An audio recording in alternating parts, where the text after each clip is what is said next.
further ado, I will introduce Bas Medhava. And Bas has long been associated with many of the investment groups in the DC area. He's got his own methodology, and he's going to be talking about something I think you'll find fascinating this evening. So, and if you can't hear or see anything, please speak up.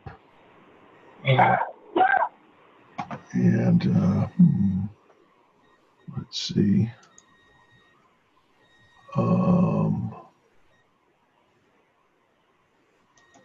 Okay, Bas, take it away. It's all yours.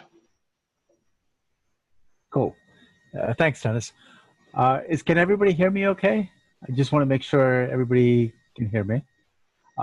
First of all, thanks, Dennis. I'm a long-term SMT member, I think at least 15 years, if not longer. I'm also the SMT librarian, so if you've gotten a book from the SMT at some time, you probably got it from me. And if you have an overdue book, by all means, do return it. Well, anyway, today's presentation is going to be different compared to my previous presentations at the SMT. I've done a lot of different presentations on Al Brooks's methodologies. And what I'm going to be presenting here this time is primarily a pullback system and primarily meant for stocks rather than futures, which is what I've talked about at the SMT meetings in the past. So with that being said, let's go ahead and start. So first, the disclaimers. I'm not a professional. None of this is advice. The usual set of disclaimers, so please don't sue me. I also speak at the Northern Virginia IBD group. So we have 4 organizers there, me, Sharon, Miles, and Michael. And I usually do a lot of the talking there. And we meet usually on the 4th Wednesday of every month. And if you're in the Northern Virginia, McLean area, you might want to stop by and visit. And the meeting is mostly free. We charge a nominal amount. But if you like what you hear and you want to learn some more, you're welcome to come to our meetings. And with that being said, let's move on. So today's presentation, I'm going to be talking about pullbacks primarily. And first I'll do an introduction, then I'll do a quick overview of the methodology, especially if you're brand new to this and if you've never seen this before. It'll look kind of weird and say, oh my gosh, what the heck is this guy talking about? All these different dots and lines and trend channel lines. It's very confusing. So I'll start with an overview, then I'll get into more detail, and then I'll get into even more detail, and then I'll show you how you would enter a trade, and then we'll go over examples. And one of the things I've done is I've actually programmed a lot of this stuff in a computer program, and one of the things I asked Dennis to do is have someone pick a random day, and the gentleman's picked, I forget what date it was, I think January 16th. So we'll look back at the setups that occurred on January 16th, and we'll see if they worked out or not. And that's if we have time. And if you have any questions, by all means, please interrupt me, because I want it to be a little interactive, because if it's confusing to you, chances are it's confusing to somebody else. And these things kind of build on each other. So if you have any questions, by all means, stop me. And injecting there, please type your questions into the chat box so that everybody can see them. Go ahead, Voss. Sure. Okay. So one of the first things you always think about when you're thinking of trading is, what kind of trader do I want to be, or what kind of trades do I want to do? So there are many different strategies you can do, but a lot of them kind of fall into one of 3 categories. You can either do a pullback, a reversal, or a breakout. So whenever you go to a meeting and somebody's talking about, I got this really nice stock setup, or I've got this nice winner, you can ask them, what kind of setup was it? Was it a pullback setup, a reversal, or a breakout? There's no one way that's better than the others. Each one there's a trade-off in each one. And so let me just go over real quick what are the pluses and minuses of each. Pullbacks are basically pauses in a trend. So basically what you're getting is you've got a trend in formation, you've got a pause in the trend, and the expectation is that the trend will resume and it'll come back to take out its prior high and keep going on. That's what a pullback would be. And we'll get into a stricter definition of it in a few minutes. A reversal is, hey, I'm picking a bottom. I'm expecting the trend to change. And if I get it right, I'm going to win really, really big. But if I get it wrong, I'm going to lose. And the expectation is that a trend will reverse. And most of the time, trying to pick a bottom typically doesn't work. And unless you know exactly how to do it properly, this tends to be a low probability trade. But at the same time, reversals can actually be extremely phenomenal trades because the reward is massive compared to the amount of risk, especially if you nail it. If you nail a reversal exactly, your profit potential is huge. And I usually recommend reversals for advanced traders once you've got pullbacks going. And the third big category is breakouts, continuations of a trend. So if you've listened to Dr. Wish or the IBD system or Mark Minervini or most traders, a lot of them will do breakouts. Basically, you've got a trend and it's kind of pausing, but then it's breaking out into a new high and expecting the trend to continue. And oftentimes people are looking for a high volume breakout at a new high, expecting that to continue on. And so like I said, each one of these has different probabilities and profitability potentials. By the time a breakout happens, oftentimes a lot of the gain has already happened. Same thing with pullbacks. The trend has already formed, so you've lost a bit of the profit already. So when it does resume again, your profit potential is limited. So we'll go over some of the other negatives in a few minutes. But what we're going to be focusing on here, is pullbacks. This is our focus right here. This whole presentation is about pullbacks. Now, if you come to the IBD meetup, I do a lot on reversals because the same setup we're going to be talking about today can also be applied for reversals, even though I'm not going to be talking about it today. And when you do it on reversals, your profit potential goes up dramatically.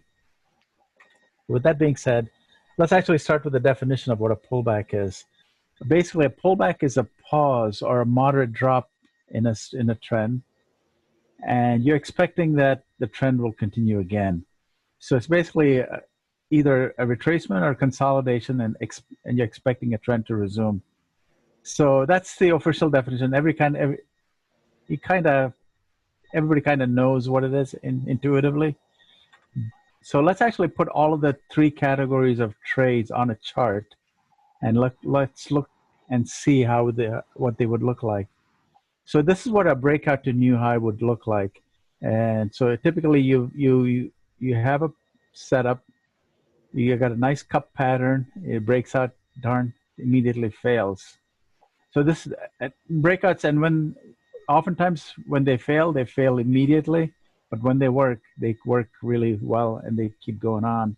So here's another breakout to a new high, and here's another breakout that failed and immediately fell apart. Now these are breakouts. And what's a pullback? Generally, a pullback would be you've got a trend and you've got a pullback in the trend, and a spot like this. This is a pullback right here, and you're expecting the trend to resume and test its high again. So that's what a pullback would be. A reversal, on the other hand, would be it's already come down quite a bit, and then you're expecting it to reverse. And so if you are right on the reversal, your profit potential is huge, whereas your risk is, relatively speaking, minor. So your risk reward is 10 to 1, 20 to 1, sometimes even greater than that. Whereas in a pullback setup, your risk would be the same, but your reward potential is much, much less. That's because most of the trend has already happened, and you're getting the pullback and you're expecting the trend to resume. So that's overall gist of it. Now, one of the things I often stress is that a decent pullback is typically at or near the 200 period moving average. So when Dennis talked about moving averages, he said, these are very relevant points at which people look at prices. And oftentimes they form, like the market's got a memory. So it'll come back to a particular point and then it'll reverse at that point. So typically when we're looking for pullbacks, we're looking for pullbacks at or near the 200 period moving average. So these would be pullbacks. But if it goes well below the 200 period or something like this would be a reversal trade. And one of the things we talk about, which I'm not going to talk about here, we talk about in the other group, are these bands. These are, I call this the band 1 line and then the band 4 line. And reversals at the band 4 line are the highest probability reversals. Likewise, when something hits the band 1 and you get a pullback from it, these become really high probability as well. I call these band 1 pullbacks. I'm not going to be talking about that because we don't have time for that, but I just wanted you to be aware of that. One more thing I wanted you to be aware of is all these little dots, and we'll talk about it in a few minutes. And I wanted you to be aware of these lines. We'll go into more detail about what these lines are in a few minutes, but these are all trend channel lines. With that being said, do we have any questions before I move on? No? Okay. So there are pluses, as I said before, there are pluses and minuses to every category of trade. So pullbacks, generally speaking, are the highest probability trade. The reason being that trends typically resume. They don't fall apart just like that. I mean, they typically will form a pullback and the trend will resume. And they're very easy to identify. You look at them, you see them, you got them. And another big advantage is you're not picking a bottom. Keep in mind, most of the time when you pick a bottom or try to pick a top, you're going to be wrong. So, and you want to avoid doing that, especially if you're new. So the pullbacks have the advantage that you're not picking a bottom, which is actually a big plus. Now, what are the negatives? It's that it's, like I said before, it's not as profitable as a reversal. Reversals are extremely profitable. And the other negative is that it doesn't go in your favor immediately. Oftentimes it'll just kind of go sideways and it'll test your patience and it'll come back to retest your entry point and then it'll go up. So you've got to have a little bit of patience, but typically pullbacks will resume most of the time. So common questions with pullbacks is, how do you know it's going to reverse back up? This could just really be the beginning of a big down move, and you're trying to pick a bottom in a smaller down move. Isn't that what you're really doing? It's really not a pullback, right? It's just the start of a down move, and you're just trying to pick a bottom in a down move. So that's a valid question. And the second question is, how do you know when to enter? The pullback might work at this particular point in time, but then again, it could become a deeper pullback and then reverse back up. So effectively, it'll stop you out and then reverse back up because you didn't pick the right pullback point. So it's very important to know exactly where to define that entry. And we'll get into that in a few minutes. The next question is, how do I enter? Especially if it's a strong down move. Should I be buying into that big red bar, especially if you get very strong red bars? I mean, it doesn't feel right, right? You get a big spike down and you're buying into it, and the expectation is that the trend is going to resume, but gosh darn it, you're buying a red bar. You know, it doesn't seem right. And lastly, I missed the slide. I think what happened, or so what happened there, but I did have another. Let me go back to here. And basically, lastly, the question is, where should my stop be and a possible initial target? So once you do get in on a pullback, how do you know where your stop is going to be? And how do you determine that? So that becomes also very important. So let me go next one. So the methodology I'm going to do is, let me just do a quick overview of it. It's actually from a gentleman named Al Brooks. So if you're familiar with his books, it's actually defined in book 2, chapter 19. And I've got a couple of slides on him in a few minutes. It's very simple. It works extremely well. The focus is on low risk entries, always looking to minimize your risk. There are no indicators, and the primary focus is on something called trend channel lines. And we'll talk about that in a few minutes. And there's no subjectivity on the setup. Everybody sees the same thing. But there is subjectivity in entry because one particular stock, a pullback setup on one stock may not necessarily be as good as the pullback setup on another stock. And there are a lot of other factors that come into play. That's where the subjectivity comes in. It doesn't come in on the setup. It comes in on the whether you want to enter or not. And you know that becomes really important, especially if you've gone through the IBD methodology, because they've got all these patterns, the cup and handle patterns, and oftentimes you look at the cup and handle and say, man, I don't see no cup and I don't see no handle. How did they see it? And oftentimes what you'll hear them say is, this setup worked even though the handle was weak or the cup was shallow or the cup was too deep, et cetera, and it'll still work. And then if it failed, they'll say, hey, this failed because the cup was too shallow or the handle was too deep, et cetera, et cetera. So you have no real valid way of judging it. Should I take it or should I not take it? And the pattern itself becomes subjective. Wouldn't it be nice to have a setup where there is no subjectivity? It's everybody sees it. It's clear as day. And it's so clear that you can even program it. And I'll show you the programming part of it a little bit later on. So the best use of it is mostly for end of day investing. And I call it for aggressive investing because it works really well on aggressive stocks. And we'll cover that in a few minutes. Especially big mover stocks like IBD stocks and stocks that move big, that have a strong momentum, that pull back, and the probability of it resuming that momentum is really, really high, versus doing it on a small cap, crappy $2 stock or something like that. You really want to do it on very good, fundamentally good stocks. Like I said before, their setup works on reversals and IPOs. And one of the things I've focused on a lot are IPOs. That's one of my specialties is IPOs. I did a whole presentation on IPOs at the MI SIG last year. And I talk about IPOs like off and on at the meetup as well. But here we're only going to be covering pullbacks. Like I said before, it can be automated. And one thing, some caveats, it doesn't work as well on intraday because most of the time intraday you're getting reversal setups, you're not getting with trend setups. So there are fewer of them. So if you try to do this intraday, it's going to work, except you're going to get a lot fewer setups. And we'll look at the intraday charts in a few minutes. We'll look at today's chart and we'll look at the last couple of days as well. And we'll see how it panned out.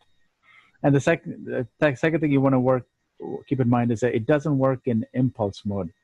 Impulse mode is when something is trending extremely strongly in one direction. And we'll look at an example of an impulse mode shortly. And here's another thing. It doesn't work after danger zones have been reached. I did a whole presentation on danger zones last week at the IBD meetup. I'll mention it briefly when we get to the charts, but I don't have enough time to cover that. Well, anyway, here's Al Brooks. He's got 2 good websites, and he's got a lot of stuff for free. So you don't have to buy any of his stuff. You can get a lot of it for free. Or you can buy his books as well. He's got 3 sets of books. Very, very difficult reading. I think I did 2 presentations on his setups at the SMT, was that about 8 years ago or something like that? And they all came from these books. So now he's got a video course, etc. I mean, lots and lots of resources. So there's, and as well, besides the websites, he's also got a lot of recorded webinars. So if you're a more visual person, you can actually just watch his videos. Really, really good stuff. And they're all free. So as I mentioned before, if you want to learn about this particular setup, it's in chapter 19. It's basically something we call a wedge pullback to the trend line, something like this, or a pullback to a prior support. And I'll cover that in more detail in a few minutes, but I just want to show you that there's more reading that you can do to learn about this stuff. So let me actually get into a little bit more detail on this rather than just an overview. Basically what we're looking for in a chart are basically trend lines and trend channel lines. We'll get into details on how we draw those in a few minutes, but I just want you to be aware of what they are. Second, moving averages, and we will also look at multiples of moving averages. And the third item we have on the chart are Keltner bands. Now, Keltner bands are different from Bollinger bands in that, as Dennis was saying, Bollinger bands are standard deviation bands. Keltner bands are true standard deviation. They're actually exact standard deviations, if you can think of it like that. When we look at the chart, we'll see it. Bollinger bands have squeezes. Keltner bands don't. They're just true multiples of a moving average. So three types of trades typically. Pullbacks, that's what we focus on. That's our presentation for today. As you get more advanced and you get good at this, you can do reversals on IPOs, and then finally regular reversals. And I usually say you do it only if you're advanced. Once you've nailed pullbacks and you know how to trade pullbacks properly, then you can move on to reversals, but not beforehand. The entry technique, I have a separate slide on the entry techniques. I'm going to skip over this for now. So we do this primarily on three types of stocks. Like Dennis was saying before, we want to have focus on stocks that have high growth potential, that are real big movers. So three categories we focus on are tech stocks, medical stocks, and Chinese stocks. Now, Chinese stocks, even with all of this coronavirus stuff, they've actually, a lot of them have still done pretty well. But you want to keep your eyes on them, because when they move really, really big.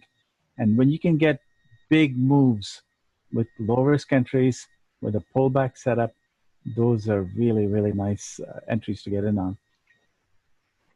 Now, rarely used are other things like volume, MACD, stochastics, ADX, all of this other stuff, divergence, squeeze, none of that stuff. You can use them, but you don't have to. So the focus is that the more stuff you add, the more complex it gets, and the more difficult it makes to make a decision. Because what happens if your MACD hasn't crossed, but your stochastic is oversold, but your CCI is not there yet, your ADX is not trending yet, all of this complications that you have. So if you minimize all of that stuff and just focus primarily on just a few things, and one of the things we focus on are primarily just trend channel lines and nothing but trend channel lines at a particular moving average. And if once you get good at it, you will find that you don't need any of this stuff. Although these things do help, especially if you're doing scans. If you want to find oversold stocks, the stochastics indicator is really, really nice to find oversold stocks, etc. Any questions? So let's keep moving on. So there are four key concepts that we want to focus on to get this methodology done. The first is understanding what pivots are. So it's a different way of defining pivots. The second we're going to cover is how to draw trend lines and how to draw trend channel lines. The third is what are combo setups. So these are the combo setups I referred to earlier. And lastly, we're going to go over how to enter a trade and how to exit a trade. And we'll look at lots of examples. Okay, my last line for some reason seems to be disappearing. Okay, so first one, what are pivots? What exactly is a pivot? Basically, the way I'm using it here, a pivot is another word for a swing high or a swing low. If you're familiar with the concept of swing highs and swing lows, that's exactly what it is. Basically, it's X number of bars on either side. So here I'm using 5 ring pivots. 5 ring pivots means there are 5 bars on this side, 5 bars on the other side. So this would be a low pivot, and it's usually marked in green. Likewise here, I've got 5 bars on this side, 5 bars on this side, so I get a circle here indicating this is a pivot. Now here, I've got 5 bars on this side, but I don't have 5 bars on this side. I've only got 3. So you won't know this is a pivot till we get 2 more bars. After that, we'll know if we get a pivot there or not. So the reason these become important is because these pivots are how we're going to draw the trend lines on the trend channel lines. So we don't draw trend lines off of any other prices except these pivots. So we use these to draw our trend lines and trend channel lines. With that being said, let's do a live chart here. These are the cues, and you can see the red dots here refer to 5-bar pivots. So basically 5 bars on either side. So to draw a line, whether it's a trend line or a trend channel line, all you need are 2 dots, right? Two points to draw a line. So what happens is that when you get this one and you get this one, you can actually draw a line and you can project it forward and you can see, did price intersect that line?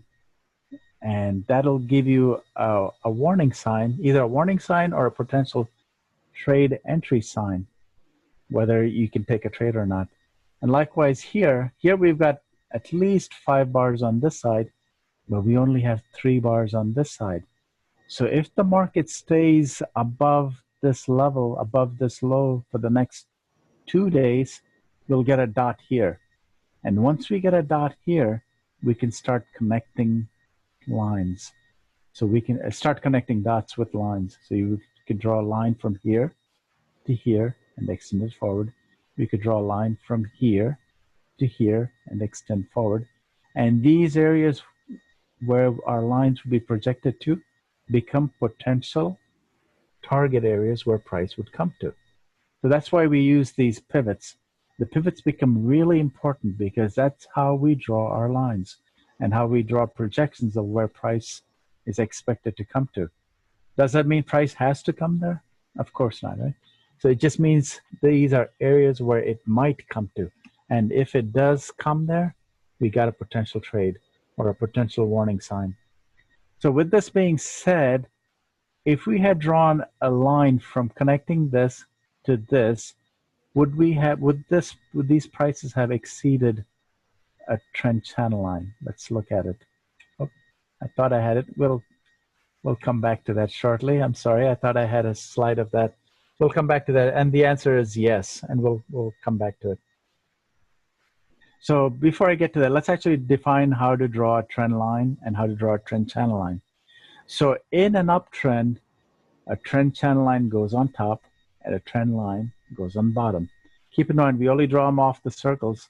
So we will be connecting the 2 circles, extending a trend channel line. For a trend line, we'll be connecting the dots, extending it up. So this is what a trend channel line would look like in an uptrend. A trend line would look like in an uptrend.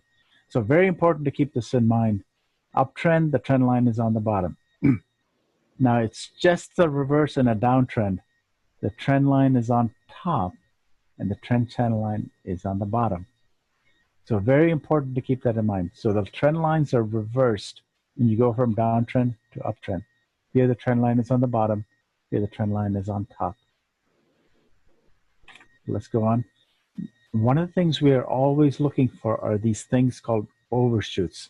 So in an uptrend, we're looking for an overshoot as a potential end of trend. Likewise, we're looking for an overshoot on the bottom side as the potential end of trend. So this is an potential end of trend for the downtrend. This is a potential end of trend for the uptrend. And we'll keep that in mind. Now we're going to take this one step further. Everybody kind of okay with this? Pretty straightforward. It's really not that difficult. Although whenever I work with people and we go through it in detail, it really comes down to them not understanding this. So it's very important that you really understand that trend lines go on the top and trend lines go on the bottom. In an uptrend, it goes on the bottom. Downtrend, it goes on top. And what we're going to do is we're going to narrow the step down. Oh, here's the chart I was looking for. So here, we connected the 2 dots and we extended it forward. And you can see, what did we have here? 1, 2, 3, 4, 5 days of overshoots. These were your early warning signs that the trend was potentially over.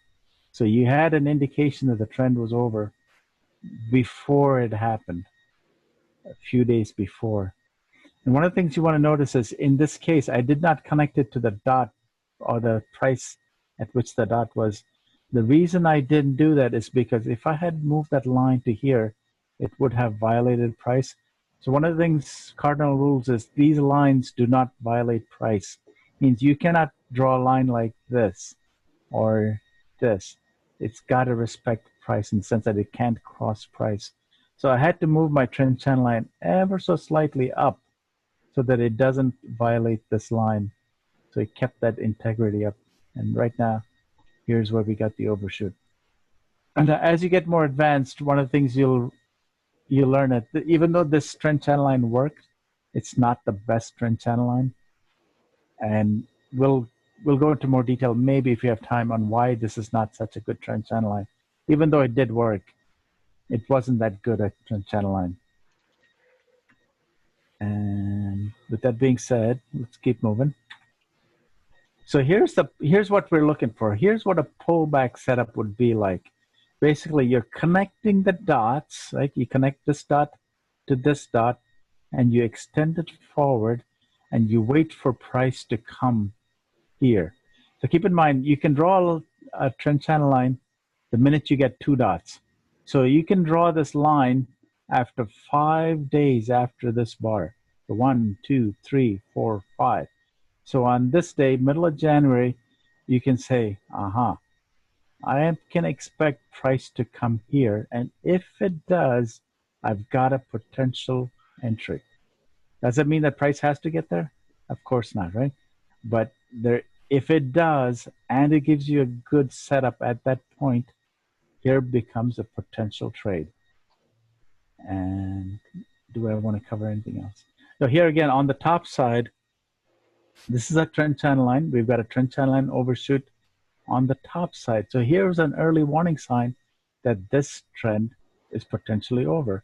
So rather than buying this breakout to new high, like an IBD trader would be doing, what's a better thing to do is to potentially fade it. But only if you're advanced. Better thing to do is to take profits if you had gotten in earlier on. Say, hey, wait a second, this is a trend channel line above a band one line after a nice 40% move up.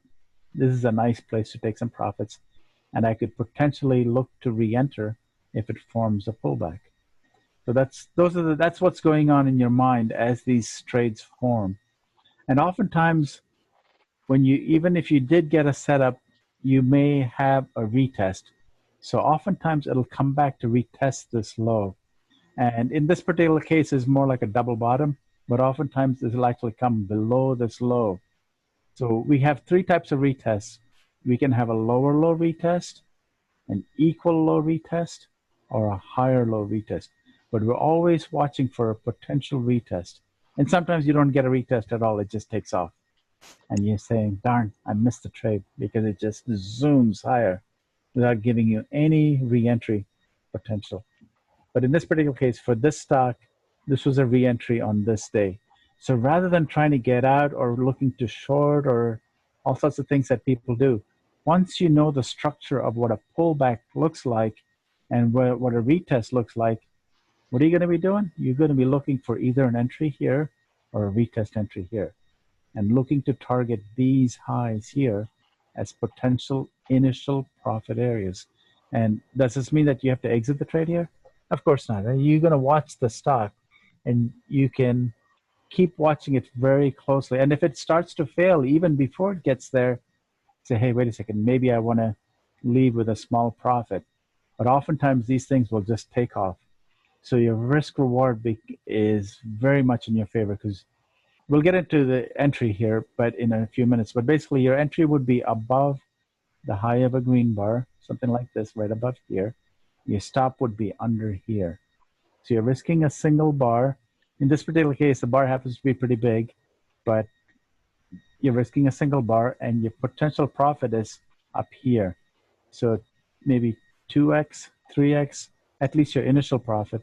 And your long-term profit is for it to keep making a new high. So multi-x's, not just a single 2x or 3x, maybe 4x, 5x, 10x, something like that. Multiple x's of your risk. Any questions? Let's keep going. So this is number 2. So what we're going to do before I actually get into, I want to actually show you how we create these pullback setups. Is what we do is we take that trend that we talked about before, the trend line and the trend channel line. We're going to shrink that downtrend down a little bit, and we're going to keep the uptrend the same. And we're going to, basically all I did was shrink this down to the same exact picture, just shrunk it down. I've got the overshoot here, and I've got the longer term uptrend there. Then I'm going to combine the two together. Basically, I've got a smaller, shorter downtrend in a longer uptrend. So basically, I've got a trend line coming up this way, and I've got a smaller trend channel line coming this way. And I'm looking at this potential spot here as a potential entry spot right here. Here's the spot at which I'm going to take the trade, where this trend line intersects a trend channel line. So this is what it conceptually looks like, basically a trend line intersecting a trend channel line. So in this case, just to reiterate, the major trend is up, the shorter trend is down. You're looking for the intersection, and you're expecting the trend to resume. So here the confirming factor is a trend line, the trend channel line intersecting a trend line. So I call this a combo 1 pattern. Basically, it's a combo means combination.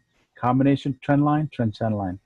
Now there's a combo 2 pattern, which is basically the same exact thing, except instead of a trend line, you've got prior support. So you've got a trend channel line intersecting prior support. Again, the major trend is up. It's going sideways, sideways, sideways. You've got a trend channel line overshoot intersecting prior support. So we call this a combo 2 setup. So we look for combo 1s and combo 2s. And the third one is basically a trend channel line without anything, without prior support or without a trend line. We call that just a plain old trend channel line pullback. Nothing but a plain trend channel line pullback. So let's actually look at an intraday chart of the last 2 days. I made these slides this morning, so I only have March 2nd, 3rd, and 4th. I don't have, we can look at today's live chart in a few minutes, but basically, can you see the pullback setup? Basically, you got the dots, you connect the dots and you pull it forward. Voila, here's your entry, right? So at this particular point, there's no trend line intersecting with it. There's no prior support. You got nothing. All you've got is a trend channel line pullback. So this becomes a high probability setup, but not as high as a combo 1 or a combo 2, but it's still a pullback setup because you've got the trend and you've got the pullback and you're expecting these highs to be taken out. And oftentimes it'll go much, much higher than just these highs. But these highs become a good place where you can take some of your profits off. So this was the pullback setup. Where was a potential turning point? Again, you connect the dots and you extend forward. Connect the dots, extend it forward. Connect the dots, extend forward. And this was the, if you were watching the markets, this was the big gap up, big green bar. People were expecting a resumption of the trend. But what do people who know trend channel lines know what's going on here? This was being sold into, not being bought into. So knowing that, just knowing a simple fact of how to draw a trend line and a trend channel line told you not to get into this trade, not to get suckered in. That in fact, you want to be selling into this bar rather than buying into this bar. So this becomes a potential reversal entry. But keep in mind, reversal entries are only for advanced users. You're not going to be taking this reversal trade. But on an intraday chart, you're not going to get too many pullback setups. We were lucky in the sense that we got 2 of them yesterday, last couple of days, but typically you don't. Typically they're all reversals. But in this case, we got a good reversal. We got 2 pullbacks here. So this was a reversal entry, and where do you look to get back in? Again, you draw the 2 dots, extend the line forward, and we'll go into an entry and we'll see that this is not an entry here. because typically we need to get a move above the high of a green bar. That becomes your entry. So we had a green bar here, but we didn't get a move above the high of the green bar. And this is where our entry was.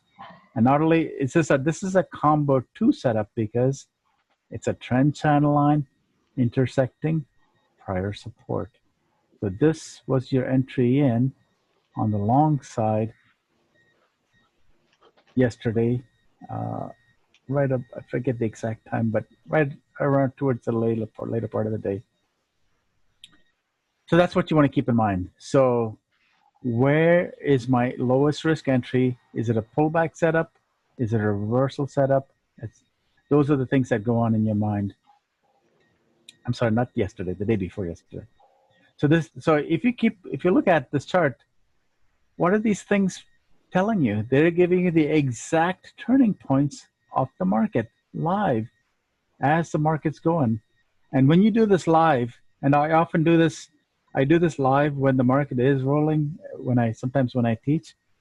And it's actually a lot of fun to see because when people see it live and they can see the trade and see the bar and they see it turning, then you say, oh my gosh, it's really working. It does work.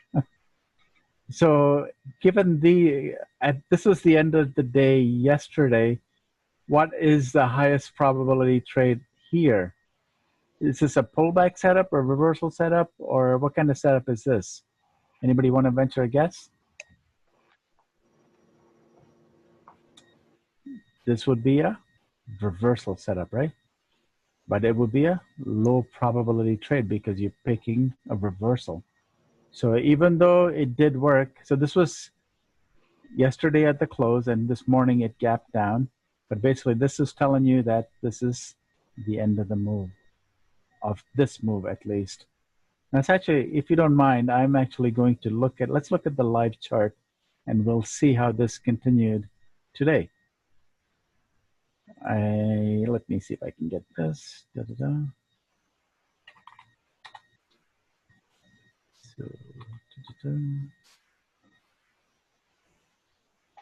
So here was the chart we were just looking at. Here's the slide we were just looking at.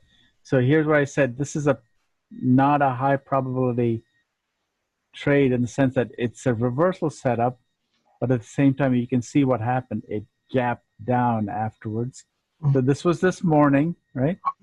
And where were the potential trades today? Voss, we don't have a chart up here. Oh, you don't have the chart. Okay. Let me see what could be going on here.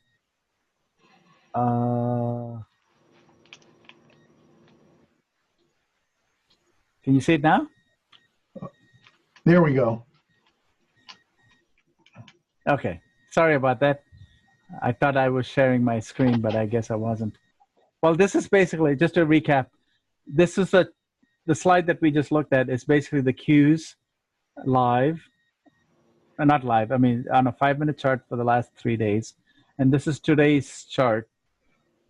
And you can actually see, so this was the setup on the close of yesterday, a trend channel line to the top side. We didn't get an entry bar because it just gapped down. So we did not have an entry here. Again, this was a low probability trade because it is a reversal trade. And today, what was the high probability trade? Right here. This was your trend channel line. One of the things you'll notice is we did not get a dot here because we didn't have 5 bars on this side. We had 5 bars on this side, but not 5 bars on this side. But sometimes when you've got a gap or you've got something more meaningful, you don't necessarily need to have a dot. The dots are there to help you. You don't need to have a dot. So in this case, this was a trend channel line. So here was your trade, right? Connect the two. And so your entry would be below the low of a red bar because you're going short. And your risk is above here. So your risk is here. Your reward is way down here. So initial target would be something in this range and potentially further more than that. Now, what happened at the end of the day? Again, we connect the dots, right? You connect this dot to this dot. And towards the end of the day today, we got it. What time was it? Around 3:30. We got a potential reversal entry again. This is a high probability trade? No, because it's a reversal setup.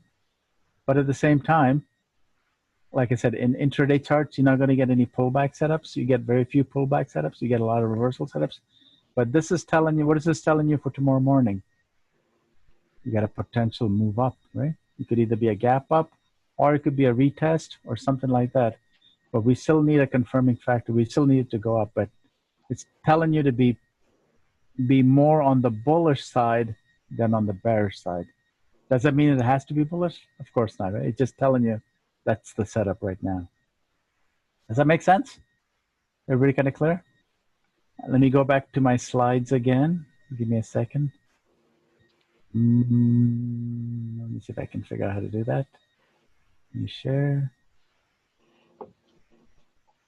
Slides. Share. Okay. Everybody see my slides? Dennis, can you see my slides? Yes, we can. Okay, good. Okay. So let me actually go into trade entry, which is the last item in the setup. Basically, what we're doing, once we get a pullback setup, we typically go, let me actually go through the entry rules is basically you enter above the high of a green bar. So your entry would be something like this, above here, with your stop underneath either that bar or underneath a significant low. So in a case like this, you would actually want to put your stop under this low. So your risk is approximately a bar plus a little bit more, maybe a bar, bar and a half, maybe 2 bars, something like that. And as the trade continues on, you're going to be looking for prior areas of resistance as potential places at which you can take some profit off.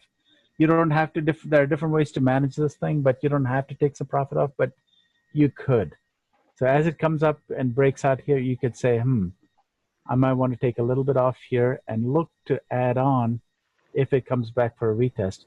So in this particular case, it came back for a retest a couple of times.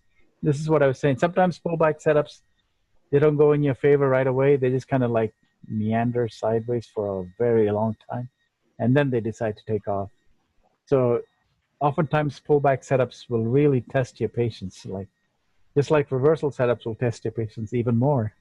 Sometimes pullback setups will do the same. It'll just go sideways for a while and then take off.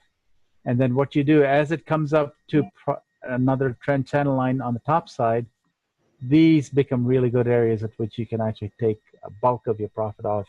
Now, if it's an aggressive account, I usually recommend taking everything off, or you can leave a little bit on and take a lot of it off. If it's a long-term account, something that you want to build a position in, or if it's a dividend account or something like that, you don't have to take that. You can just leave it on, and then even if it comes back down, you would add to the position rather than try to trade that back and forth. But for aggressive accounts, you want to try to take some of the profit off and then come back and re-enter again, or look for another stock to do the same thing on again. Does that kind of make sense? That's one way to trade it. You don't have to trade it this way, but that's one good way to trade it. So basically, let me do a quick summary of the setup.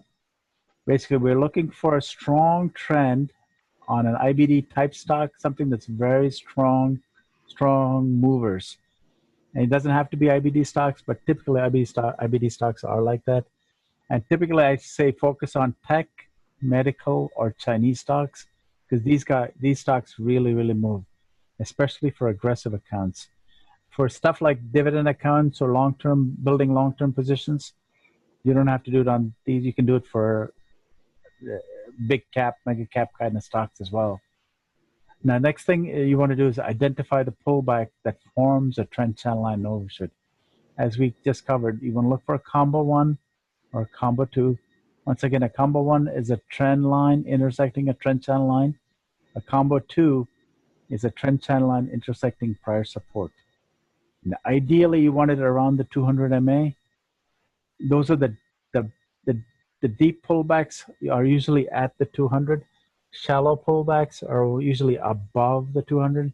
So that becomes a good way to distinguish between the two. shallow are usually way up there, whereas deep ones are right and at or below or right around the 200. It doesn't have to be above the 200, but in that vicinity of the 200. And lastly, we also want to look for it at or below or close to the lower Keltner band. And the Keltner band that I have chosen is approximately 2.6 standard deviations away.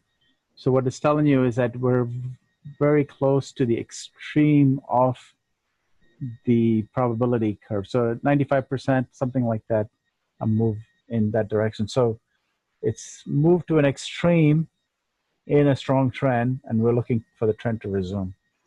And again, we look to buy above the high of a green bar, and ideally we want to have a well-formed green bar.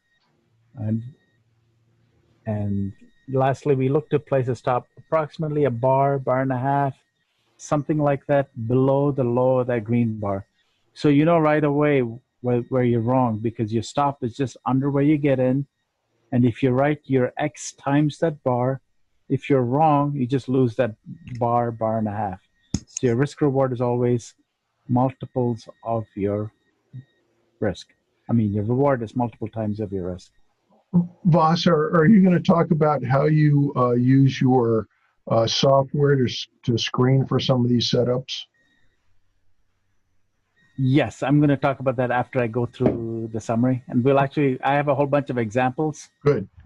And then I'll go to the software after that. I'm not sure how we're on time, but we're doing, if we have time, we're doing great on time. You got at least another hour. You need it. Oh my gosh. I thought I was restricted to an hour. So I kind of limited everything to an hour. But if there are questions, we can talk. Or we can look at some live charts, and we'll look at some setups that are forming in different watch lists. And we can talk about some other things as well, if anybody has any questions. So one more time, putting it all together, I'm going to cover some more steps besides those 4 that I just mentioned. Keep in mind, it's always a trade-off. Nothing is ever perfect. So you're always judging one versus the other. And in an ideal world, everything would be perfect, but it isn't. So the first thing you want to always do is choose the best of the best stocks. So your universe is always the best. So even if you screw up, at least you know you got a good stock to start with. And you want to choose stocks with strong fundamentals, leadership stocks, stocks with high margins. And they're typically IBD stocks. IBD is about 70% focused on fundamentals. They're very, very strong on fundamentals. So you can't become an IBD stock unless you got great fundamentals to start with. So that's a good list to look at all the time. And the second thing you want to look at is a price pattern with a low risk entry. So like we talked about in the previous slides, these are the combo 1s, combo 2s, and your trend channel line pullback entries. One of these 3. Ideally, if you can get a combo 1, those are ideal, but any of these will also work. So once you got number 1 and number 2 down, that's like 80% of your job right there. If you can get this down and nail this, you've got it, most of it. The rest of it is all like more like gravy. So you want to look at a nice price action right before the entry. You want to avoid big gaps. You want to avoid channel down moves. You want to avoid spikes. Anything that doesn't look clean, you want to avoid. And one thing I didn't mention is you want to try avoiding doing a trade right before earnings as well. I didn't mention it on here, but that's another kind of a given. So you don't want to be doing these things right at earnings times. The next thing is location. I didn't cover location here, but basically we want to be doing it mostly above the 200 period moving average for pullback setups. For reversals, we do other things. And then we want to look at what kind of setup bar did we get? What does it look like? Is it a nice looking bar? Is it too big? Is it too small? Does it look nice, basically? And lastly, we look at the candlestick pattern. There are 3 candlestick patterns that I really focus in on, and we'll cover those when we look at some examples. So, but that's the bottom of the list. So a lot of people really focus a lot on candlesticks, but really candlesticks should be on the bottom because by themselves, they don't give you enough conviction on a trade, they're like the gravy, the little dessert at the end. If you do get a nice candlestick pattern, it adds to the setup, but you can't take a trade just off of a candlestick pattern. So let's actually look at some example setups. I only did 3 examples. Normally I do like 10, 15 examples when I do my normal presentations, but today I thought I had to limit it to an hour, so I only did 3. So what I did is I did 3 old setups so that we can look at how they turned out. And I did 3 current or recent setups so we can see what they look like right now. And since Dennis says we do have time, we can actually look at some live charts. And we can look at some live charts and look at some setups on a whole bunch of other stocks as well. Now keep in mind, this is I just picked 3. But once you start doing this stuff, you will find there are hundreds of setups, sometimes thousands of setups. So the difficult part is not identifying the setup. The difficult part would be identifying the best setups and identifying which one should I do. I've got 1, 2 really, really good stocks with beautiful setups. Everything looks ideal. Which one do I pick? And if you've already got a trade on, and which one do I sell to take this trade on? You know what I mean? Like, how do you judge all your entire portfolio? How do you decide which ones to keep, which ones to get rid of? And of all of the potential setups, which one to take? And, naturally, the ones Murphy's Law tells you, the one that you take is the one that's going to be a loser. But not always. But that's the hard part. The setup is not the hard part. The hard part is the judgment that comes afterwards. And that's why you want to build up your expertise. So over time, you do enough of these things. Once you get the setup down, like I said, everybody sees the same setup. So it's going to be your level of subjectivity on top of the setup. So here's an old example of a classic combo 1 setup. Basically, you connect the 2 dots, draw a trend line, connect the 2 dots, got a trend channel line intersection. And likewise, this was your trend channel line at the band 1 spot, telling you this is probably over at this spot. So this is a pullback setup and expecting the trend to resume. So this was late last year. And this is Hershey for a big cap, mega cap stock, maybe for a longer term account. So pullback coming to prior support. This is a combo 2 setup. So your risk here is small. The risk is right in this vicinity. Your target is up here. And if it's a long-term account, you can keep holding this for a long, long time. Now here's an example of something I call a BU2 bar, which is an inverted hammer, which is this little guy right here. You see this big tail on top with a tiny body. These inverted hammer patterns are phenomenal when they appear at the setup area. So very important that they have to happen at the setup area. It's not valid if it happens at other spots. For example, it happened up here. So the same candlestick pattern, and when it occurs here, it's not bullish. When it occurs here, it's bullish. When it occurs here, it's not bullish. So that's what's really confusing. And anybody who ever backtests candlestick patterns, they'll tell you this stuff doesn't work. It's nonsense. Why do people waste so much time doing candlesticks? And the reason is because they're not doing it at a particular spot.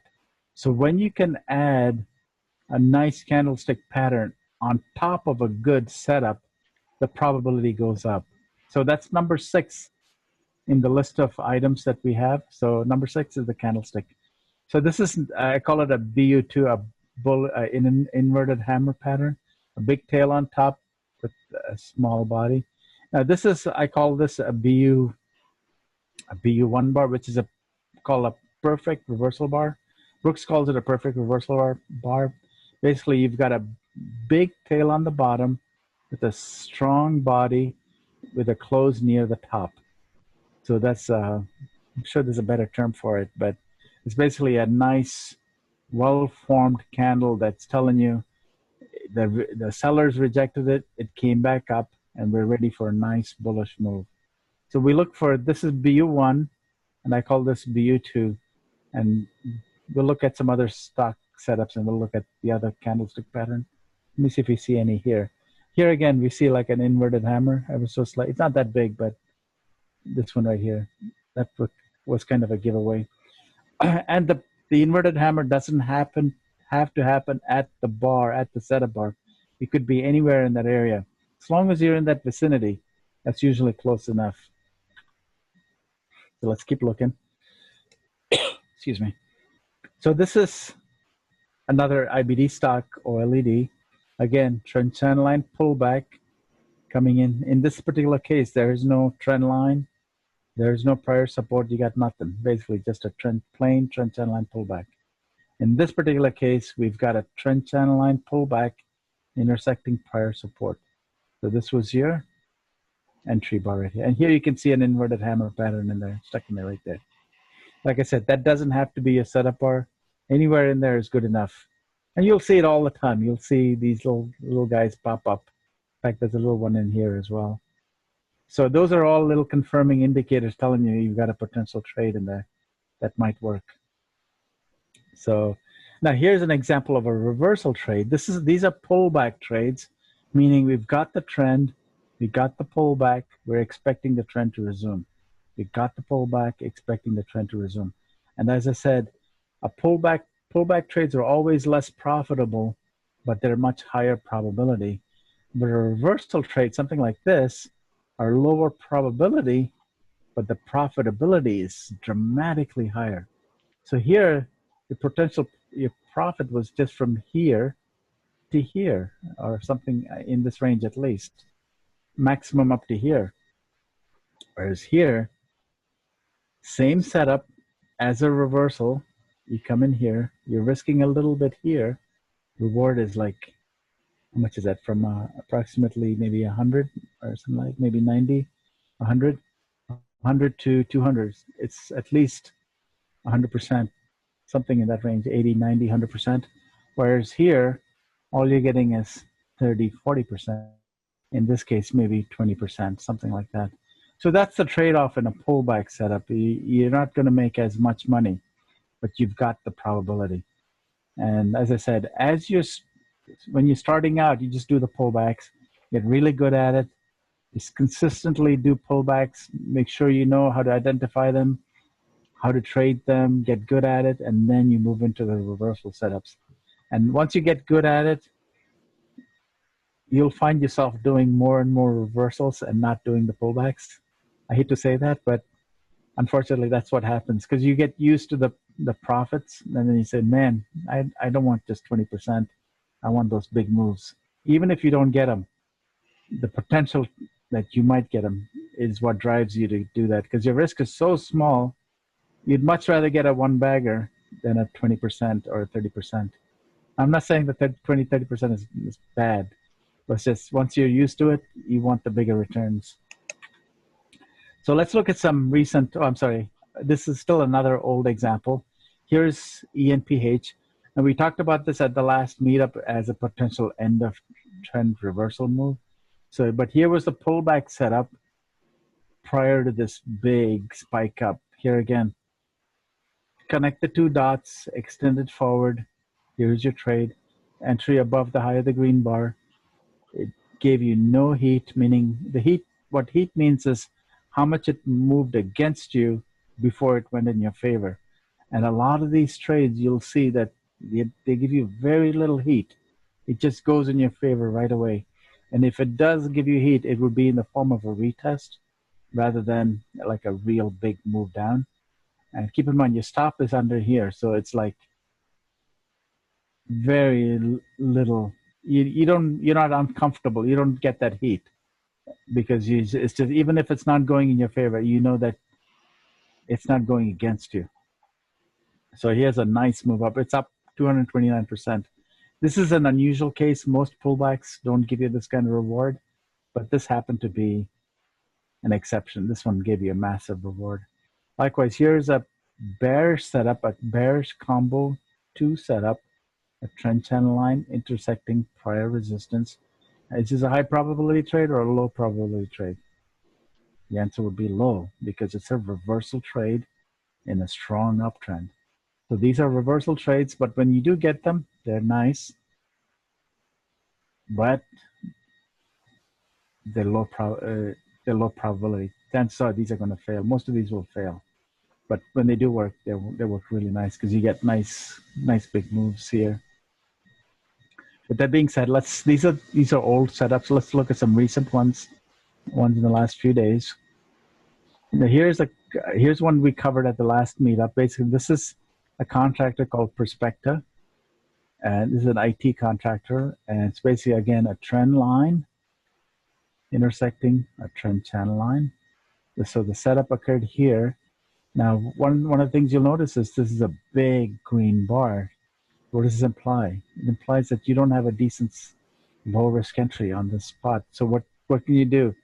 You can either lower your position size because your risk is going to be from here to here, or you can wait for a retest.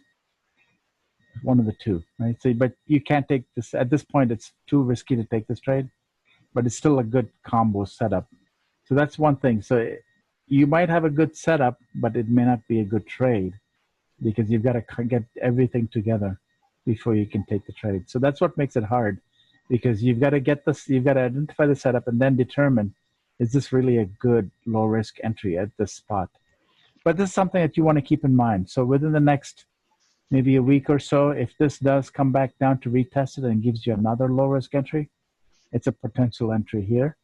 And target area would be up here, at least initially, and maybe a higher move up after that. So that's the basic setup. Now let's look at another one. Here's one that happened just 3 days ago. So again, connect the two dots, extend it forward. So here again, you'll see we did not get a low risk entry. Like, man, it's like, this is one of the things once you start doing this and recognizing this, you will see that whenever you get these good setups, stocks will gap up, or they'll give you big green bars, or they'll give you things that make it very difficult to enter that trade, because whoever is entering these trades, the smart money that's entering these trades, they've got their entries in already. So they're not letting you in on a low risk entry. So you wind up entering up here or up here, and like, darn, the low risk entry would have been if there was a nice small little green bar here, but it didn't give you that. It just took off. So that's something you want to watch. So it's just like I said before, a good setup doesn't necessarily mean it's a good trade entry. You still got to wait for a low risk entry. So here in a case like this, you might want to wait for it to come back, possibly retest this guy. Maybe it might form another setup down here. And you can see this is more of a shallow setup rather than a deep one, because it didn't come all the way up here. Ideally, it would have been best if it came here, but it did hit the Keltner band. This pink line is the Keltner band. So ideally, you want to have trades that come and intersect here. Here's another thing you want to keep in mind. When you've got all three pivots, you'll see this pivot and this pivot are within the bands, and this one is outside of the band. If you can get trades where all three of these guys, meaning all the three pivots, you don't have a third pivot yet, but this pivot and the trade entry spot, and all of these three spots are below the lower Keltner, the probability of it goes up even higher, because that becomes a very good pullback setup. Likewise, on a reversal trade, if you've got all three above the Keltner band and you had an intersection up here, that becomes a higher probability trade rather than ones in which the dots were not in there. So let's look at some other examples. So this is one, ISRG. If you're familiar with the stock, these are the guys who make the robotic, robotic surgery things. So again, same situation here. Here's your pullback setup, but didn't give you an entry. Like, darn, all these big gaps up that happen.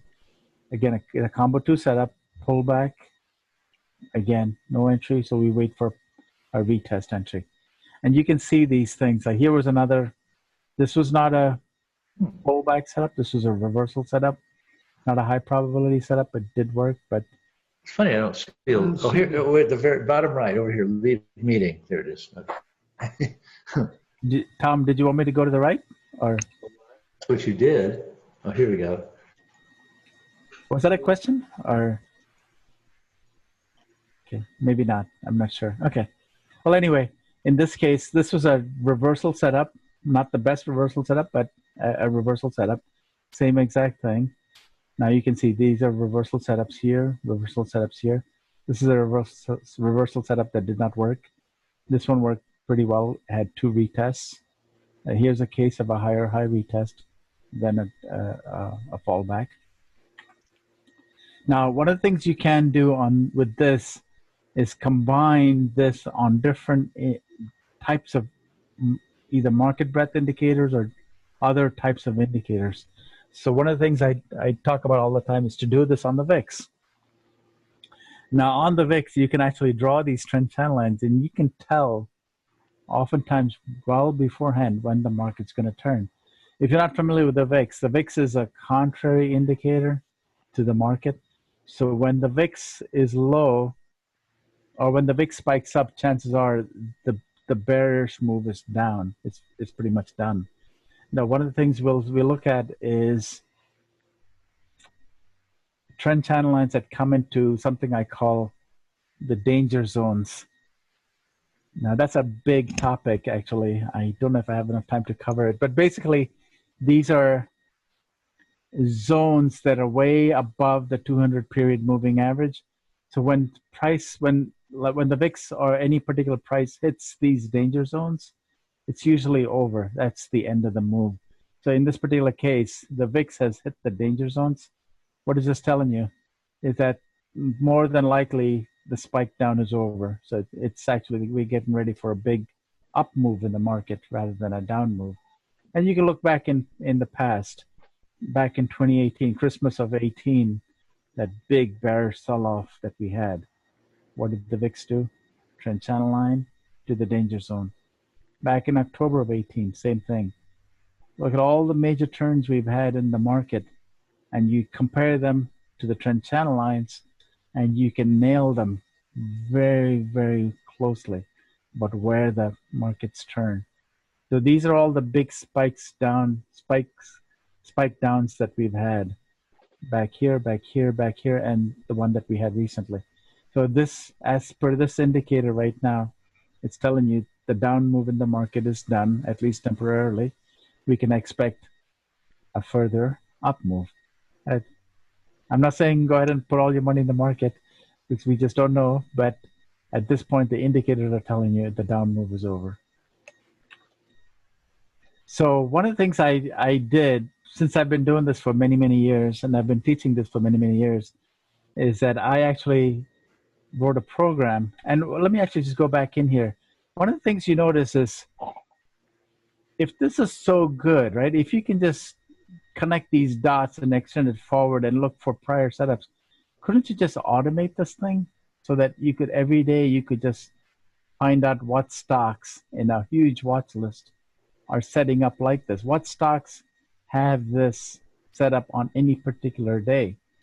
So that's what I did. I said, way back many years ago, I said, since this is so mathematical, there's no real quote unquote brains to it. It's just a silly formula, just the slope of a line, which we learn in high school at y equals mx plus b. That's just a simple program that you could do. You could write it, and you can find out all of the overshoots that are happening on a particular day. So that's what I did. So I worked on it slowly over piecemeal. I didn't do it all in one shot, a little bit at a time. And so then I came up with the program. So I wrote the program in a program called Microsoft Access. So I'll just quickly go over how this looks. Basically, we've got a bunch of stock lists on the left-hand side. So these are the lists that I look at. And you don't have to look at these lists, but these are the lists that I've set up. And for any particular list, there's a day that corresponds to it. So for example, like this is 1031. I picked a random day, 1031. And somebody in the audience picked another random day, but we'll look at the random day that they picked in a few minutes. But I just want to show you what the program looks like. So you pick the stock list, you pick the day, and it'll tell you all of the setups that occurred on that day. And basically I categorize it by the actual setup, which is the trend line pullback, whether it's a retest, whether it's a trend line bounce, moving average bounce, whole bunch of different factors that go into that particular setup on that day, and how far it is from the 200 period moving average, how far it is from the Keltner band. Then I look to see, is it a perfect setup, meaning is it all of those three pivots coming exactly to the dot, et cetera, et cetera. Then I look at the location. Is it, how far is it from the 200, beside the 200 period moving average, how far is it from the 6-month high, the 6-month low, et cetera. Then I look at the bar itself. Is it a wide range bar? Is it a doji bar, et cetera? All of these things are little filters that you can pick and choose. So, so let's actually look at the program. So I'm going to share. Give me a second. Share. There it is. Share. Looks good.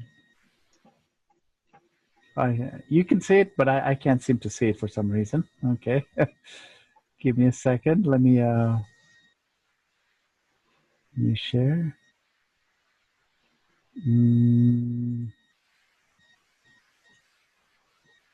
Excuse me a second. Let me go back.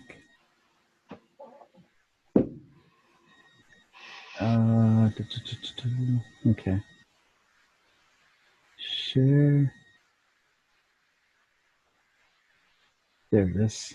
Share. Okay. Can you see it now? Yes. Okay, cool. So basically, somebody in the audience had selected January 16th as a random day. So like I said before, here's the stock list. Here are the stocks that are setting up. Here's a trend channel line pullback. This is a combo 2 setup. If this and this were on, it would be a combo 1 setup. And this is the location. And then if you scroll over to the right, any of the bullish candlestick patterns, the ones that I like are the inverted hammers, the perfect reversal bars, or the bullish engulfings. In this particular case, we got none of them, and we did get wide range bars. So let's actually look at the setups that occurred on this day. So these are the 3 stock symbols: FIVE, VSEL, and SGen. So keep in mind, just because a setup is there doesn't mean it's a good trade. It's just telling you these are stocks that are valid for trading, but you still have to use your judgment. You have to use your subjectivity to determine if it's a good trade or not. So with that being said, let's actually look at TC2000 on that day. VCEL. Now, can you see my TC2000 chart?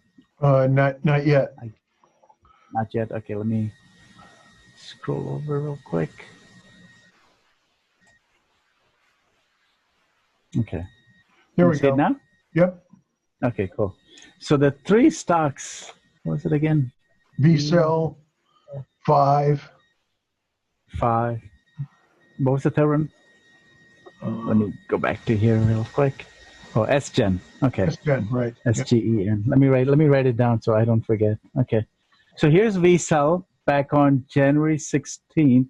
Now, one thing that the program tells you, let me go back actually, is that, let me actually share this one more time. I'm sorry, because I may not have done a good enough job here. Now, one of the things I did is I have it going back X number of days. So right now I'm showing 5 days in hindsight, meaning it's not just the 16th, it's the 16th, the 15th, the 14th, 13th, etc. 5 days back. And the reason I do it is because oftentimes it'll go sideways after the setup day. And in this particular case, on January 16th, we did not have any setups. So going back 5 days, each of these stocks set up the prior days. So 5 set up on 113, SGen set up on 113, and VSEL set up on 114. So let's actually go look at those charts. I'm going to go back to TC2000. So VSEL is the first one. VSEL set up on 114, which is this particular day right here. So this is the 114 day, and you can actually see this was the line. So this is the line. So you're basically connecting this dot to this dot, and you're extending it forward. And you can see how price comes right to that price, almost like as if there was a bunch of buy orders sitting at that spot, and then it took off. So this is what I would call a perfect entry, meaning it came to the tick and then reversed. A tick on a stock chart would be just basically a penny, but the same difference. Basically, it came down to that penny and then reversed. So that's actually very telling. That's telling you that smart money is in that spot at that time. Likewise, if you go back in time, this is actually a reversal entry here. I call this a band 4 reversal, basically a trend channel line coming into the band 4 line and reversing at this spot. So in this particular case, it came up close to the prior high and then fell apart. So this return from here, let me just see how much this was. So your entry would have been above the high of the green bar to about here, maybe 15%. So you're taking 15% for approximately maybe a month and a half. Not a huge winner, but it's still acceptable. So let's look at the next one, 5. So the setup for this occurred on 113, which was right here, this bar here. See, here's an example of one that you would probably not do, because look at this. So here was the setup. You get connect the 2 dots, extend it forward, and here's your setup bar. And this is a massive wide range bar. You just can't take a trade off of this because your stop would have to be under here. Your entry would have to be up here, and that's just way too much risk. And this is a retail stock, not your big winner, big tech. Even though it is an IBD stock, it's not one of the sectors we like, which is medical or tech or Chinese. This is a retail stock. So you'd probably want to pass on this, even though it did kind of give you some amount, but really not good. But now what is it telling you now? That this is actually a potential setup now. And we're seeing, again, a BU1 bar, a BU2 bar as a potential retest entry off of here. Let's see if there's anything from the past that's giving you an entry. Nothing. It's basically, you don't have a trend channel line. So you might actually have it. It might actually come off. Actually, maybe I take that back. An entry here. Close.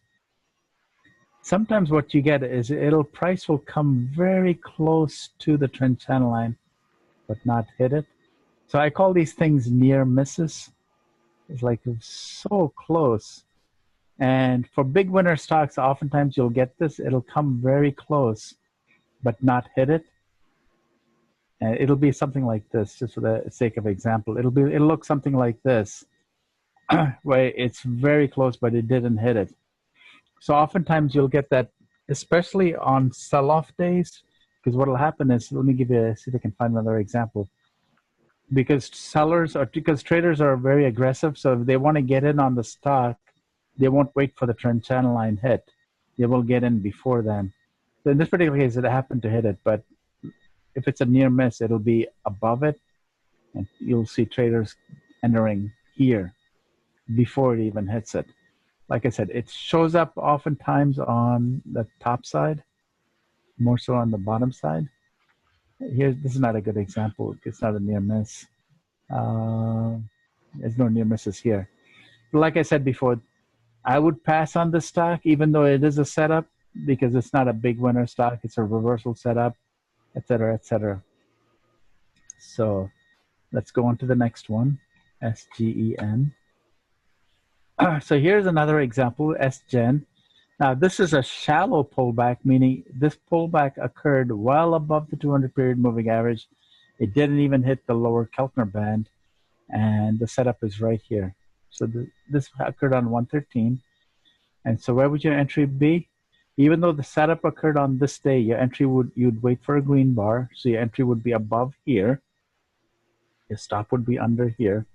Actually, this is close to a combo 2, but not really. A combo 2 would be if it had intersected this line, but it didn't, but close enough. So you wouldn't call it a combo 2 per se. So here's your entry here, and your target area would be above, near these highs, either those highs or these highs, something like that. And again, you can see on the top side how the sellers came in very close, right, almost to the penny at that price. So for people who don't know the concept of trend channel lines, and when they see something like this, they won't even know. They'll say, it's just weird. It's just random that it happened like that. Because if you didn't know about it, it's just, there's nothing there. The minute you start drawing these lines on there, the entire chart changes. Everything starts to make a lot more sense. Again, this is not a good trade per se, because this is not a deep pullback, and it really didn't give you much. So, and I would ideally wait for a deeper pullback or something like this. So this is what I would consider a deep pullback, expecting it to come back somewhere down here. Or in a few days, we might get another dot here, in which case it might come back down here and we can test it there and then potentially take a trade after that. Does that make sense? Yep. This is what the setup is. So just like I said, the program is good in the sense that it gives you the setup, but doesn't necessarily mean it's a good trade. You still have to use some level of judgment. Now, with that being said, let's actually look, since we do have a few more minutes, I'm not going to take too much of your time. One of the things that I do is I keep watch lists. So I keep watch lists of reversals, I keep watch lists of pullbacks, and I keep watch lists of IPOs as well. I have to bring up my IPO list. So what these are essentially every single stock setup that occurs, and then I'll watch these stocks on a watch list every single day. Not every single day, but oftentimes, just to see what stocks are setting up. So let's actually just go through some of these stocks, and we'll see. We can sort these by, right now I've got it sorted by capitalization, but we could sort it by any means, any other means here. So what do we have here? JP Morgan, do we have a potential setup? What do we have? Again, trend channel line, pullback, right here, right? Potential entry. Again, Walmart. I'm not saying that we should take this entry. These are all not the best stocks to do this on. These are all mega cap stocks. In fact, let's go down to mid cap stocks and we can actually see if there are any decent setups on here. And like I was said before, there are hundreds of these setups all the time. And it's just a matter of finding a good one to take it on. And these are all below the 200, so they're not really pullback setups. So this is what you would do. Just keep going through these things, finding potential entries. Are these really good to trade or not, etc. Let me find a decent one in this list. See if we can find something that may be good looking.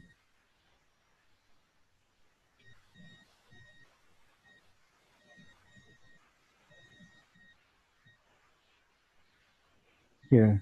So here's an example of one that's somewhat close to perfect. And you can see setting up somewhat nicely. Actually, this might be an example of a near miss. It didn't really hit it per se, but here's something that we might possibly anticipate. Here.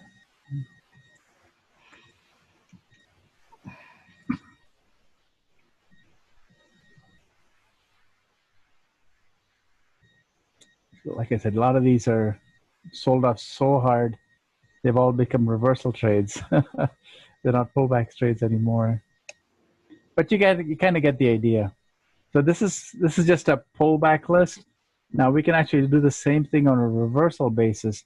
So here are examples of reversals. As I said before, when you get a reversal setup where all of the pivots are below the Keltner band and below the band 4 line, these become high probability reversals because you can just kind of risk a little bit for a potential move up, possibly to test the 200 or possibly to test prior swing highs like this.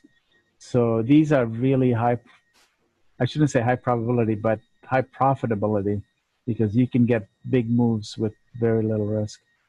Now here's one that failed recently.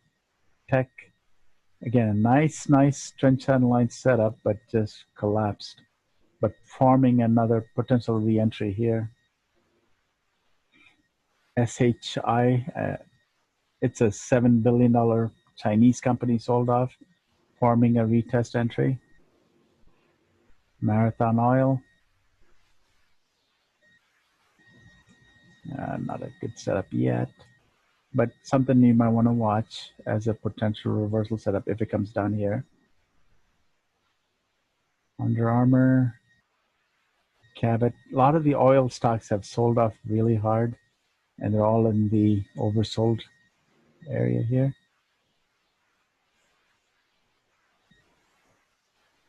Here's a stock we've been watching very closely. So when it comes to this, I call it the bottom danger zone, is these moves are often very big, especially if you've got a big cap, mega cap stock. It's like a multi-billion-dollar stock. And especially if it's in the S&P 500. This one happens to be in the S&P 500. It's a mega cap stock, and it's hit the bottom danger zone. And you've got a potential entry right here. So these become added probabilities. So this is what an example reversal setup system would look like. You can actually, let's actually do the same thing for IPOs. So here's DD as forming a potential entry. Here's Fox Broadcasting. Here was your reversal, IPO reversal setup back here. Here was DocuSign pullback setup, a shallow pullback setup. This was Roku, we looked at recently. Chewy, it's a pet something or other, pet supplies. Again, trend channel, like combo 2 reversal setup. Again, a pullback setup. Aventor, again, combo 2 reversal setup, forming a pullback setup now. This is Peloton in the news. Here again, combo 2 setup, potential entry here, target area here. Another pharmaceutical stock, other stock.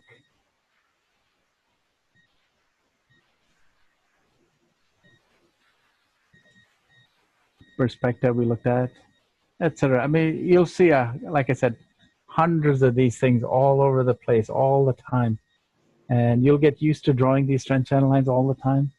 And then you'll see these setups. So with that being said, it's actually kind of getting late. Does anybody have any questions? I've kept you about a half an hour over the time limit. Is there any particular stocks anybody wants to look at? We can look at them if anybody wants. Please type them into the Zoom chat room. Okay, we got a question. It says, Voss, can you attribute the setups and the pivots in your charts to some kind of human behavior or even an algorithmic trading?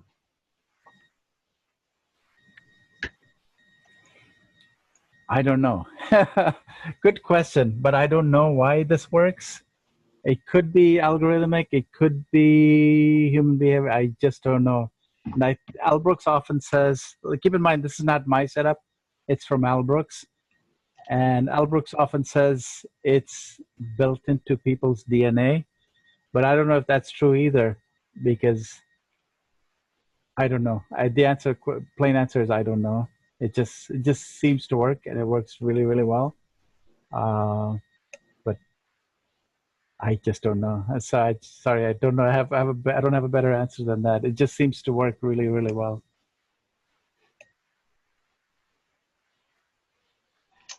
But one thing I will say is that people who know this, they trade it really well, and you can see it, and you'll see it live, especially when we look at intraday charts. You will see where the traders are coming in, And if you did not, let's go back to the QQQ again. Actually, here's another thing I wanted to talk about, maybe if you have time. Here again, let me go back. Which one were we on? 5. Again, you'll start to see this. And if you did not know about trend channel lines, all of these turning points are going to look like random to you. It's like, oh, the market turned at 11:30 today. Oh, it was just random. Or, it just turned willy-nilly because traders came in, or there's no advanced knowledge that it was going to turn at this particular point in time. Or the bar a couple of days ago, this big red bar at 10 o'clock, like, wow, there's supposed to be a breakout and continuation of a breakout. Instead, it got sold off. You would not even know that what was going on if you didn't know the concept of trend channel lines. So this is a huge, huge benefit. Once you master this, and you'll start to see it, and the whole market will start to make sense to you. And then you'll start to anticipate these turns before they happen. Like we're anticipating a move up tomorrow morning, and it may not move up, but at least your bias is towards the upside here rather than the downside. Likewise, the bias yesterday at the close was a bias to the downside, not to the upside. So those kind of things, when your eyes are focused on the structure and you know how these things, the markets turn, then you say, oh, it starts to make a lot more sense. Actually, along with that, I do want to say one thing is oftentimes when these things fail, so here's a case where we had trend channel lines. Keep in mind, our focus is primarily on pullbacks. So reversals are low probability. But one of the things we want to watch is when a trend channel line fails to turn where it's supposed to turn. So here's a trend channel line from here, connecting this dot to this dot. So back in August, we were expecting the market to turn down around the middle of November. But it didn't. It just kept going up. And then as it kept going up, it formed another trend channel line from here to here and here. And here's a spot it should have turned, and it didn't turn. So whenever you notice something anomalous, meaning it's a place that should have turned, but it didn't turn, there's a high probability that it'll come back to test that area again. So one of the things we talked about way back in November of our meetup is that, hey, it didn't turn there and it kept going up. There's a high probability it's going to come back and test the spots that it was supposed to have turned at. And oftentimes these turns will happen extremely rapidly. So you can actually start marking these off. In fact, this particular box here I put this on back in November because I said, this is a test area. This is where it was supposed to have turned. It didn't turn. Chances are it's going to come back and test it. So how did I know back in November that this was a potential test area? Not that it had to come here, but it's a likely area that it could have come. Likewise here, this is a potential test area. So these are the things that come into your mind once you start to know price structure and how trend channel line overshoots work, and where are the spots at which it could potentially turn, where was it supposed to turn but it didn't turn, where are my high probability trades, is it a low risk entry, is it a good stock, is it a big winner stock, are the fundamentals good, etc., etc., etc. All of those things come into play once you know how price structures work, especially with trend channel lines and trend lines, and you don't need indicators anymore. You don't need anything else anymore. All you need are these simple lines, which cost you nothing, and just your knowledge and the fact that somebody told you about them. That's all you really need. And lots of practice. You just need lots and lots of practice being able to get these lines on and to identify these overshoots and things like that. I hope that answered somebody's question. Any other questions? There is one here. It seems like a fun, interactive learning experience, useful to learning market and chart mechanics. Absolutely. In fact, very good point. Yeah, actually, Warren had INMT. A very good point, because once you start to learn the structure of the market and how these things work, it actually becomes fun. This gentleman, whoever is Tiger, he nailed it on the head. It's no longer a mystery. It's no longer randomness. It's no longer willy-nilly. The market just turned because it turned, or it turned because of such and such news. It's the virus that caused it to turn, or whatever. It just becomes structure, and when you can start to nail things down, then and when you start to make money doing this, then you say, I can understand this thing, and it actually kind of becomes fun. And when it becomes fun, you will start doing it more regularly, and you'll start to manage your positions, and the whole thing becomes an interesting thing rather than fear and randomness and all this other emotions that come by. So somebody mentioned, Warren mentioned INMD.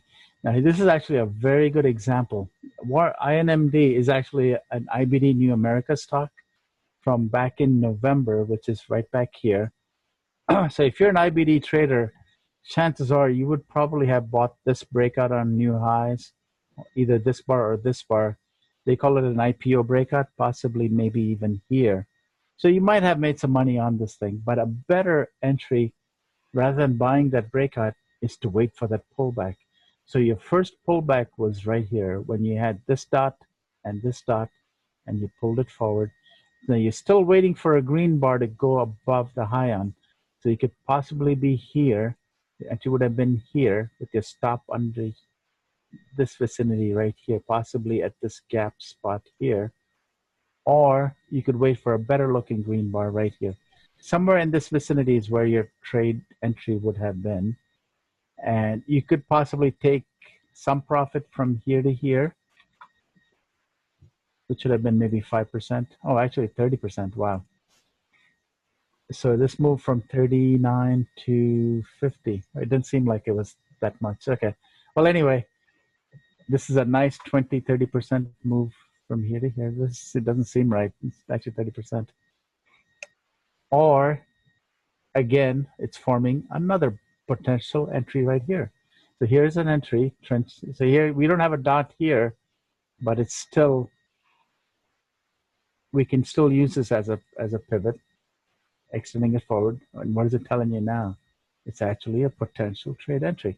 And we've got a inverted hammer pattern, one of my favorite patterns, setting up right now. So what we would be looking for is a strong reversal bar, and we look to go long above the high of that bar. So actually we do have a strong reversal bar right here. So we just need to wait for an entry above the high of this. Somewhere along here is where you would enter long, and we would target these areas here as initial profit taking spots. And not that you have to take the profits, but you can continue to hold if need be from then on. But this is a nice entry. So if Warren picked this, Warren, congratulations. You got a nice stock. It's an IBD stock. It's actually a phenomenal stock because they've got this thing where you can do this, how should I say it? It's like surgery without surgery, if that makes sense. They allow you to do facial reconstruction without doing real surgery. Yeah, very, very appealing. Boss, Warren says it was a Kramer pick. Oh, okay. Gotcha. Okay. Well, very good. So that's something you want to watch for. This is an example kind of stock. So one of the things I do, especially for recent IPOs, is I'll often put the name of the type of stock it is and what they do. And if it's an IBD stock, I'll put it up there. So this way, when I look at a particular stock, let me just go back up here to my IPO list, I kind of know what they do. Like each one of these guys, I kind of know what they do. I don't have it all over the place, but I do usually have it like this one. So I know like Aventura is a company that was established in 1904. So it's not a company that's going to go away quickly. So if I do get a low risk entry as it is setting up now, say, that's a potential nice entry. And it's a $9 billion stock. So the other thing I do, I'll also put if they pay a dividend. So especially for your dividend portfolio, is it not only is it a strong fundamental stock, does it pay a good dividend, and is it a good entry? So oftentimes what you can do is you can combine a good stock with a good entry and a strong dividend, and you can combine all three of them together.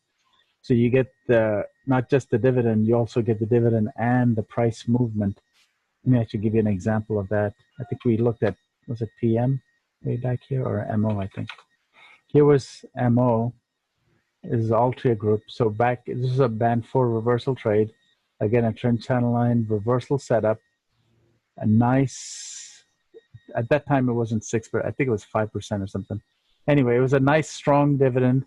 So here's a case where you would possibly take an entry here, and you don't have to be precise about this. So you get a trade from here to here, and you don't have to exit, by the way. So you get a nice 24% on top of the 6%. And then when it comes back to retest this entry again, what do? You can actually re-enter. So rather than panicking out and selling it, these are spots, these re-entry spots are good spots to re-enter. So even if you sold off here comes a spot to re-enter. Or if you didn't sell off and you want to add to your position, these spots become really good areas to add to your position. Again, a trend channel line spot here. Boss, we have another question. The question is, do you trade with this methodology alone or in a group before placing trades? Oh, I'm all by myself. I just speak at the IBD group. I don't trade with the group. It's just it's a group like this, like just a bunch of people who get together and we do presentations and stuff like that. We're not pooling money or anything like that. In fact, if you're pooling money, I think it gets into lots of legal issues and you've got to set up entities and all that kind of stuff. No, I don't do that. Everybody's an independent trader. They just do it on their own. I don't know if that makes sense, but that's what we do. It gets complicated once you start pooling other people's money, especially if you've got losses. So it's best to do it on your own. That's just my opinion. Yeah, and I guess the other comment is use the group interaction to bounce ideas off each other. You could, but oftentimes I don't. And one of the things, even Brooks's trading room, I used to be a member and I used to listen to it regularly and often took trades based off of his recommendations. And I found out that that's not a good strategy. Oftentimes when you listen to somebody else, you don't know exactly what's going on in their mind. They may be thinking one thing but saying another and stuff like that. So it's best to come up with your own. So one of the things when I teach at the IBD group, one of the things I always tell people is that you do this and you make this your system. You got to add whatever else you can to it to make it yours. Because it looks really nice and easy when I do it. But when you do it, when you go home and you got a blank chart and you got to draw a trend channel line and you say, oh my gosh, what the heck did that guy do? I have no idea what he did. And it won't make sense to you. And I've had people take trades based off of what they think they learned from the class with that. And then they tell me their trades and then I say, no, that's not what I told you. So what they thought I told them is different from what I actually told them. So it's really, really difficult. So one of the things I tell people is you got to make this yours. You've got to go through a ton of examples. Look at intraday charts, look at daily charts, look at your watch list, look at the IBD 50, look at every watch list that you can think of and find these trades and just see if you can find where would your entry be, et cetera, et cetera. And then one of the things I tell them is, most people is, do this in an aggressive account rather than doing it in your long-term account. Keep your long-term account safe, but keep maybe 10% of your entire portfolio and be aggressive with a small percentage.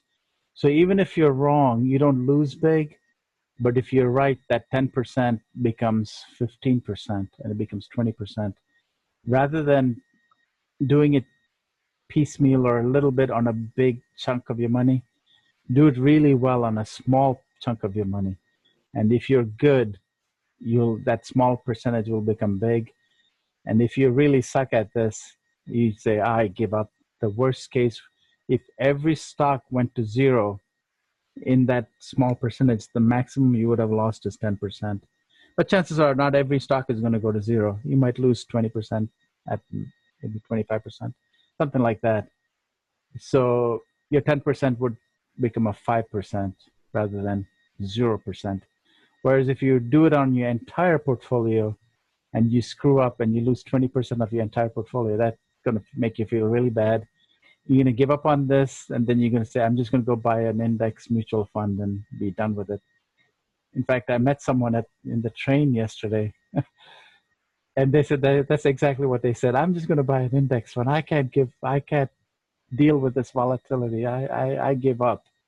And that's exactly what happens. If people don't understand price structure, they don't understand how the markets turn, and they have enough losses on their trades, they just give up completely and they never get into trading again. And that's one thing you want to avoid, is avoid that point at which your losses become so big that it really takes a toll on your psychology and you can't trade anymore. That's why I always tell people you want to paper trade as much as you can to get really good at it. But this is contrary to all the professional traders who tell you trade with real money, because it's not real unless you have real money. The problem with trading with real money is once you have significant losses, you're not going to trade anymore and you'll give it up. And that's the problem. So that's why I say you want to get good at it in practice, in hindsight. If you can identify these trades in hindsight, you're not going to do it live. So get good with hindsight, then get good with real time as it's happening. As we're seeing a lot of really good trades right now, like where's the trade that Warren mentioned, INMD? Like this is, follow the stock, see if it follows through, see if it comes back and tests the high. All you got to do is follow. It doesn't cost you a dime to follow the stock. And likewise, follow a series of stocks, create a watch list, get those habits down so that you do this on a regular basis every single day. And as I said before, it becomes fun after a while because you start to see it and it makes sense. And then you tell everybody about it and everybody just ignores you. They say, yeah, whatever. And that's the hardest part, is that very few people will listen to you. I try to tell everybody at work, or I tell my friends, that nobody cares about this stuff. Very few people care about this stuff. But the fact that you guys came into this room here means that you do care, and you're a small minority of the people out there. Vasa, to get to the next level. Another question. You partially answered. The question is, do you use stop losses? And I know you pointed out where you put your stop, but I guess the question is, do you actually put a trailing stop in, or do you just watch it? No, very good question. So really, my opinion on stop losses are different from other people's. And what I'd say is use stop losses regularly, excuse me, on an aggressive account, but you don't necessarily have to do it on a long-term account or a dividend account. So if it's an aggressive entry for something like this, if you're looking for an aggressive trade on this, you've got to have a stop. You must have a stop and you must put it on, because this is an aggressive account trade. The same stock could be in your long-term account. For example, if this was Verizon, and you've got a setup on Verizon, and this is a dividend account you're going to hold for the next 10 years to pick up a 4% dividend yield, do you really want to put a stop on this thing? Because it doesn't make sense, because your time frame is long and you're looking to buy and hold and your goal is dividends. Or if this is an account that you want to build because you know it's a long-term hold in a portfolio, you might want to add to a position as it comes down. You might want to average in rather than stop out as a trade. But if it's an aggressive account where The difference in an aggressive account is your focus is on compounding returns, because you want to have this work and get that 20-30% and then book those returns and repeat it on another stock. For that, you cannot allow this to go below these lows here. You cannot sustain a loss. So you have to put a stop in this case for an aggressive account. I don't know if that makes sense. So that stop will let you know that this was not a good entry. It failed. Come back in for another entry or go to another stock. And because what will happen is it'll save your capital so that you can get into a stock setup that does work. Because they will work. And this is a high probability setup, especially if you do pullbacks. Like I said, do reversals afterwards after you get good at it. But for pullback setups, they're phenomenal. So if it doesn't work, the next one will work. And you just keep going on. So for an aggressive account, you must do stops. For a dividend account, you don't have to. For a long-term position building account, you don't have to. So the answer is varies depending on the type of account. I don't know if that answers the question. And that's my answer. A lot of people will disagree with me, and that's fine. But this is what suits me. And ultimately, you have to do what suits you. And that's like I said, in every IBD presentation, I always say, do something that makes you comfortable. Because if you're not comfortable, you won't continue on with it. So you've got to be comfortable with what you do. Okay, Vas, is that it? That's it, unless you want anybody else has anything. I'm way over my time. Okay. So I don't see any other questions out there. And with that, I will thank Vas for his excellent presentation this evening.